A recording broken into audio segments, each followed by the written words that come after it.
Pemirsa, gempa yang menyebabkan ratusan orang meninggal dunia di Cianjur, Jawa Barat diduga akibat pergeseran sesar Cimandiri. Menurut data BMKG, daerah yang dilintasi sesar Mandiri merupakan daerah rawan gempa dan berakibat pada kerusakan.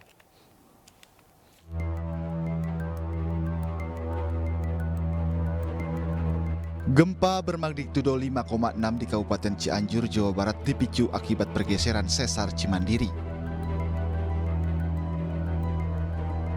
Sesar Cimandiri terbentang sepanjang kurang lebih 100 km dari muara Sungai Cimandiri Pelabuhan Ratu, Kabupaten Sukabumi, kemudian mengarah ke timur laut melewati Kabupaten Cianjur, Bandung Barat, dan Kabupaten Subang.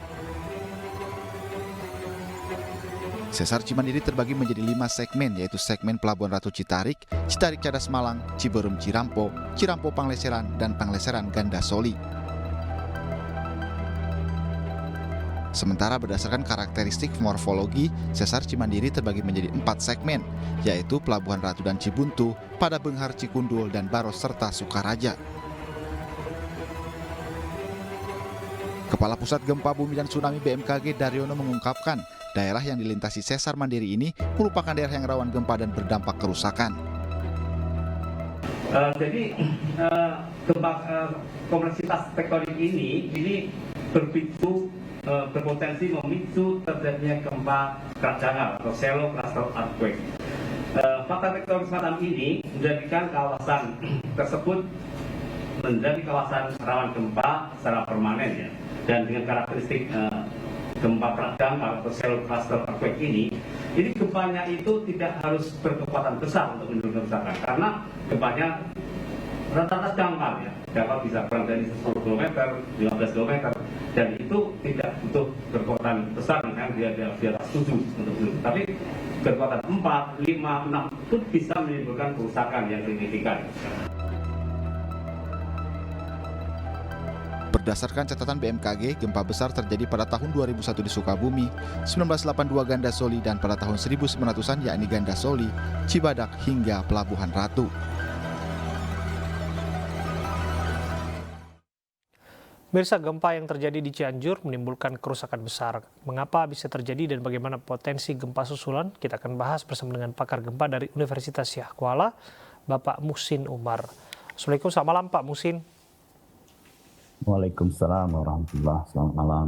Ya, Pak Muhsin, bisa dijelaskan kepada kami mengapa gempa susulan masih terus saja terjadi? Bahkan sebelum kita berdiskusi 10 menit yang lalu kami dapat laporan masih saja terjadi gempa susulan.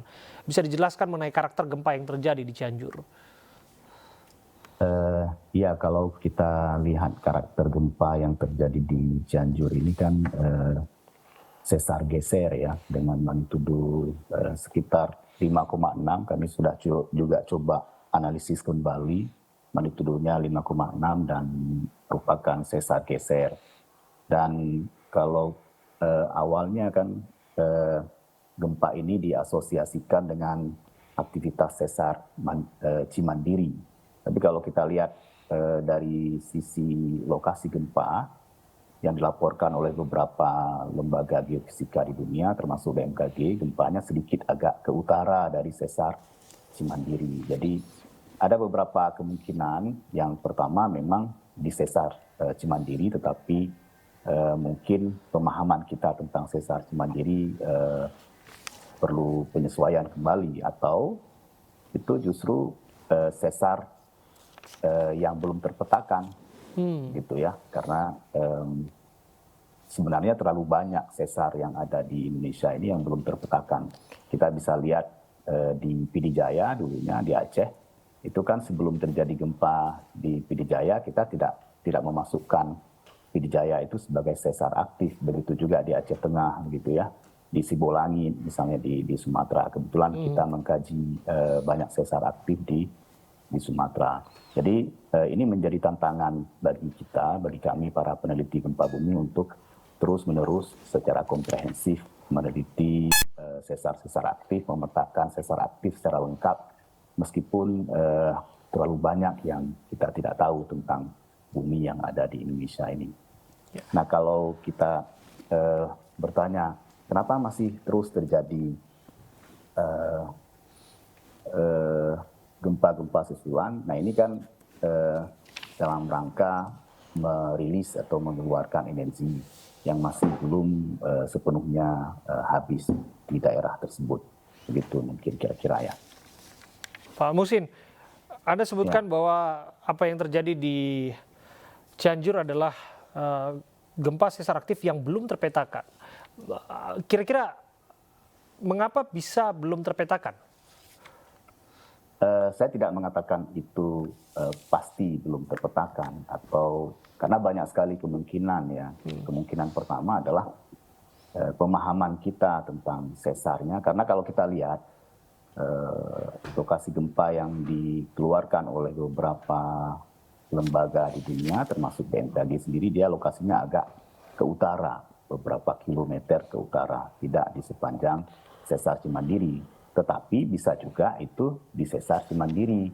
Dia artinya pemahaman kita tentang sesar Cimandiri itu tidak selalu di sepanjang sesar, sepanjang garis yang sudah dipetakan saat ini. Gitu. Jadi ada beberapa kemungkinan ya. Nah karena itu ini perlu kajian lebih dalam dan ini memerlukan waktu beberapa saat ya untuk kita sampai pada kesimpulan yang tepat itu. Sebagaimana yang saya ambil contoh tadi bahwa misalkan sesar Pidijaya sampai sekarang masih dalam pembahasan gitu ya yang ada di Aceh. Iya, Pak Muhsin, apa dampaknya ketika kemudian gempa sesar aktif ini tidak dipetakan ataupun belum terpetakan? Apakah dampaknya seperti ini ketika kita melihat bahwa sampai pada malam hari ini pun masih ada gempa susulan yang pada prakteknya membuat trauma warga di sana? Dengan adanya peta sesar yang lengkap di sebuah negara, misalnya seperti Indonesia, maka tingkat kesiapsiagaan masyarakat menjadi lebih tinggi. Pemerintah jadi tahu yang mana daerah yang lebih berbahaya, mana yang tidak berbahaya. Gitu. Kemudian ada satu tahap lagi, kita bisa menentukan bahaya gempa bumi atau seismic hazard berdasarkan sesar aktif yang ada. Gitu. Jadi itu semua menentukan bagaimana tingkat kesiapsiagaan, lalu bagaimana kita mengukur bahaya gempa bumi yang ada di suatu wilayah.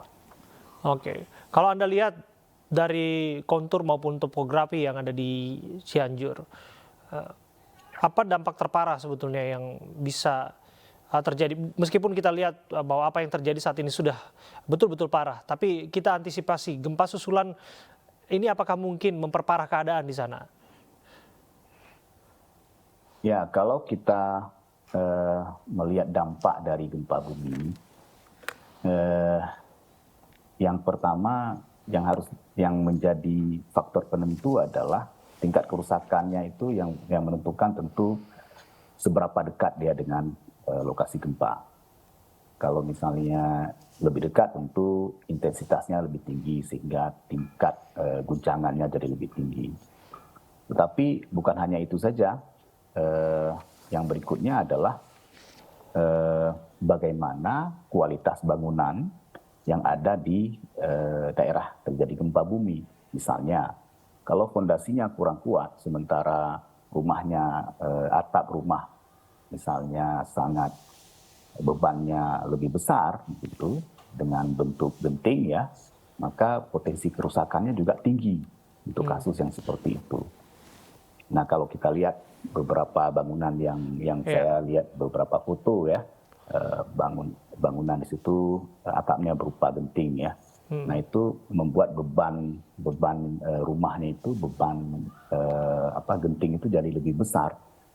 Nah sementara mungkin fondasinya tidak disiapkan untuk itu. Belum lagi misalnya tiangnya yang tidak cukup kuat. Kemudian yang berikutnya adalah di mana bangunan itu didirikan, misalnya di tanah lunak atau di batuan keras. Kalau kita lihat di daerah tertentu, misalnya bangunannya tanahnya labil atau misalnya tanahnya lunak, nah itu berpotensi rubuh atau runtuh. Dan yang seperti saya sampaikan tadi, akan lebih baik kalau misalnya dibangun di batuan keras. Tentu kalau misalnya ditanya kenapa jumlah korbannya banyak, ya tergantung juga pada jumlah penduduknya. Nah, kenapa selama ini jumlah korbannya menjadi lebih banyak? Karena memang tingkat pertumbuhan penduduk menjadi lebih tinggi dan bangunan juga lebih banyak tumbuhnya, ya. Jadi seperti itu. Baik, terima kasih Pak Muhsin Umar atas penjelasan Anda.